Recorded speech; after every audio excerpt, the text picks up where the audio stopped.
성도 여러분, 지난밤 평안하셨습니까?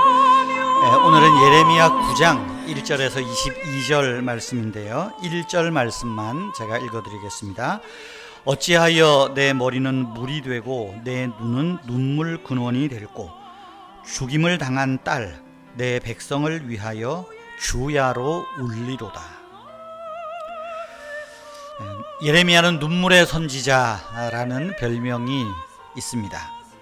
예레미야는 다른 선지자들보다 눈물을 많이 흘렸습니다. 하나님께 선택받은 백성이라는 자부심을 가지고 살았던 남왕국 유다가 속절없이 세상에 유린되고 망해가는 현실을 보면서 예레미야 선지자는 울고 또 울었습니다. 하나님의 말씀을 귓등으로도 듣지 않는 그를 볼 때마다 예레미야의 마음은 정말 속이 터질 지경이었습니다. 오늘 1절에서는 이렇게 말합니다. 차라리 내 눈이 눈물의 근원이 되었으면, 눈물샘이 되었으면 좋겠다, 그렇게 말합니다. 이 예레미야의 탄식에는 하나님의 마음이 애절하게 묻어 있는 것 아니겠습니까? 하나님의 백성이라고 자부하는 이들이 혀를 놀려 거짓을 일삼고 서슴없이 폭력을 행하고 가까운 이웃끼리도 서로를 비방하고 속입니다. 하나님을 알려는 열정조차 없습니다. 입으로는 이웃에게 평화를 말하지만 마음으로는 해를 꾸미는 이들을 보면서 하나님이 탄식합니다. 그 하나님의 탄식의 마음에 공명된 예레미야. 그래서 지금 예레미야는 울고 우는 거예요. 8장 9장을 읽다 보면 눈에 띄는 단어가 있습니다. 하나님께 등 돌리고 앉아서 말씀을 귓등으로도 듣지 않는 사람들을 향해서 하나님은, 또 예레미야는 내 딸, 내 백성이라고 부른다는 것입니다. 내 딸, 내 백성. 이스라엘을 여인화해서 이야기하는 거예요. 무슨 말이겠어요? 사랑하는 딸이 당할 아픔과 수모에 온몸과 마음이 떨리는 참담함, 그래서 탄식할 수밖에 없는 예레미야의 마음, 또한 하나님의 마음이 그대로 나타나는 것입니다. 하나님은 내 딸, 내 백성이 죄를 지어서 때가 못된 것이 잔뜩 묻었지만 그렇다고 자기 딸을 버릴 수는 없지 않습니까? 꾸짖고 혼내지 않을 수도 없습니다. 하나님은 당신의 딸을 꾸짖는 동시에 그들을 새로 빚어야 할 필요가 있습니다. 7절 말씀에 보면, 보라, 내가 내 딸 백성을 어떻게 처치할꼬. 버릴 수도 없고 꾸짖고 혼내자니 마음이 아파요. 그래도 꾸짖어야 되지 않습니까? 내가 그들을 녹이고 연단하리라. 내가 그들을 꾸짖고 새롭게 빚겠다, 그런 말입니다. 용광로 속에 넣어서 불순한 것은 걸러내고 불과 물 사이를 오락가락 하면서 철을 연단하지 않습니까? 그렇게 새로워지는 거죠. 그 과정이 결코 쉽지 않습니다. 녹록하지 않습니다. 예레미야는 이 백성들이 겪을 그 아픈 연단의 시간을 내다보면서 밤낮으로 울고 있는 것입니다.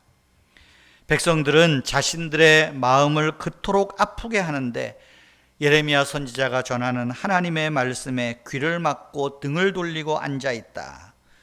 그들을 위해서 울고 있는 거예요. 괘씸한 그들을 위해서. 그냥 울기만 하는 게 아닙니다. 자신의 눈이 눈물샘이 되기를, 자신의 머리가 물이 가득한 우물이 되기를, 내가 이 완악한 백성들을, 형제자매를 위해서 흘릴 눈물이 마르지 않기를 그렇게 밤낮 울고 있는 것입니다. 선지자에게는 아픔과 실망으로 큰 상처를 준 백성이지만 내가 그들 곁에 다가가 서려고 해도 설 수 있는 틈이 보이지를 않아요. 틈을 주지 않아요.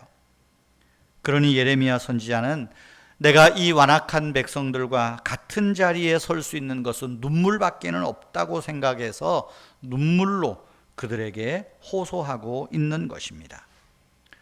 이제 이어 나오는 이 17절에서 22절까지 말씀을 보면 하나님의 말씀과 예레미야 선지자의 말이 구분하기 좀 어려울 정도로 막 섞여 있습니다. 그런데 여기 특별히 17절, 18절에 보면 곡하는 여자와 지혜로운 여자를 불러 백성 앞에 닥친 재앙을 슬퍼하며 울게 하라고 합니다. 백성 앞에 다가오는 재앙들을 미리 보면서 슬퍼하라고, 울게 하라고. 왜 이런 말을 할까요? 여러분, 눈물은 눈물을 부른다는 말이 있습니다. 곡하는 여인들의 소리를 듣고 바위처럼 단단한 백성들의 마음에 슬픔의 감수성을 일깨우기 위한 것입니다. 하나님보다 물질이 점점 더 신격화되는 이 세상을 보면서 하나님은 탄식하고 계실 것입니다. 이 세상을 향한 하나님의 탄식에 이 땅의 교회와 성도들은 공명된 마음, 하나님의 마음이 울리는 그 마음이 필요하지 않겠어요? 그럴 때 우리는 세상을 보고 울 수 있습니다. 아니, 세상을 보고 울어야 됩니다. 하나님이 우시는 것처럼 말이죠. 예수님께서 십자가를 지고 골고다로 올라가실 때 예수님을 뒤따라오며 울었던 여인들이 있습니다. 그들에게 예수님이 하신 말씀이 뭔 줄 압니까? 나를 위하여 울지 말고 너와 너희 자녀를 위하여. 하나를 덧붙이면 네가 속한 세상을 위하여. 주님께로부터 멀리 떨어져 있는 그들을 위하여 울라. 주님은 주님을 위해서 울라고 하지 않습니다. 우리 자신과 우리 자녀들, 이 세상을 위해서, 하나님께로부터 멀어져가는 이 세상을 위해서 울라, 그렇게 말씀합니다. 주님의 말씀을 기억합시다. 나를 위하여 울지 말고 너와 너희 자녀를 위하여 울라. 네가 속한 세상을 위하여 울라. 이것이 깨어있는 우리 그리스도인들의 신앙의 모습이어야 할 것입니다. 하나님 아버지, 우리의 눈에 눈물이 마르지 않게 해주십시오. 우리의 눈에 나의 죄를 위한, 세상의 죄를 위한 눈물이 있게 하시고 내 눈물로 인하여 누군가가 주님께로 돌아오는 역사가 일어나게 해 주십시오.